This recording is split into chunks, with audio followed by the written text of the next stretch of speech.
ನಮಸ್ಕಾರ ಎಲ್ಲರಿಗೂ, ಇವತ್ತಿನ ವ್ಲಾಗ್ಗೆ ನಿಮ್ಮೆಲ್ಲರಿಗೂ ಸ್ವಾಗತ ಸುಸ್ವಾಗತ. ಬೆಳಮುಚ್ಚೆ ಅಮ್ಮ ಮಾಡೋ ಚಿತ್ರಾನ್ನ ಮತ್ತು ಅದ್ರ ಜೊತೆಗೆ ಚಿಕನ್ ಸುಕ್ಕ ಹಾಕೊಂಡು ತಿಂದು ಅದ್ರ ಮೇಲೆ ಆಫೀಸಿಗೆ ಹೋಗಿ 250 ಗ್ರಾಮ್ ರೈಸ್, ಅದ್ರ ಜೊತೆಗೆ ಸ್ವಲ್ಪ ಚಿಕನ್ ಸುಕ್ಕ ಹಿಡ್ಕೊಂಡು ಹೋಗಿದ್ದೆ. ಅದೆಲ್ಲ ತಿಂದು ಫಿನಿಷ್ ಮಾಡಿ ಮನೆಗೆ ಹೋಗಿದ್ದೆ. ಮನೆಗೆ ಹೊರ್ಕೊಳೆ ಅಲ್ಲಿ ಹಲಸಿನ ಹಣ್ಣು ಸೀಸನಲ್ಲಿ ಹಲಸಿನ ಹಣ್ಣು ಸಾಳಿ ಒಟ್ಟಿಟ್ಟಿದ್ದೀರ. ಅದನ್ನೆಲ್ಲ ತಿಂದು ಫಿನಿಷ್ ಮಾಡಿ ಆಮೇಲೆ ಜಿಮ್ಮಿಗೆ ಹೋದೆ. ಬ್ಯಾಕ್ ಡೇ ಇವತ್ತು. Lat pull down first workout, second workout reverse grip lat pull down, next full-ups,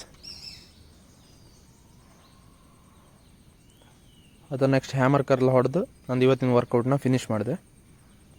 ಅದಾದ್ಮೇಲೆ ಮನೆಗೆ ಹೋಗಿದ್ದೀರ. ಮನೆಗೆ ಹೊರ್ಕೊಳ್ಳೋ ಮುಳ್ಕ ಮಾಡಿದ್ದೀರ. ಅದು ಎಂಥ ಆಪುದಾರ ಇಲ್ಲಿ ಅಂದಲ್ಲಿ ಒಂದು 4 ಮುಳ್ಕ ಹೆಕ್ಕ ತಿನ್ಬಿಟ್ಟು. ಅದಾದ್ಮೇಲೆ ಎಗ್ ಬುರ್ಜಿಗೆ ಒಂದು ಸ್ವಲ್ಪ ಟೊಮೆಟೊ ಕೆಚಪ್ ಹಾಕಿ ಒಂದು ಬ್ರೆಡ್ಡಲ್ಲಿ ಹಾಕಿ ತಿಂದೆ.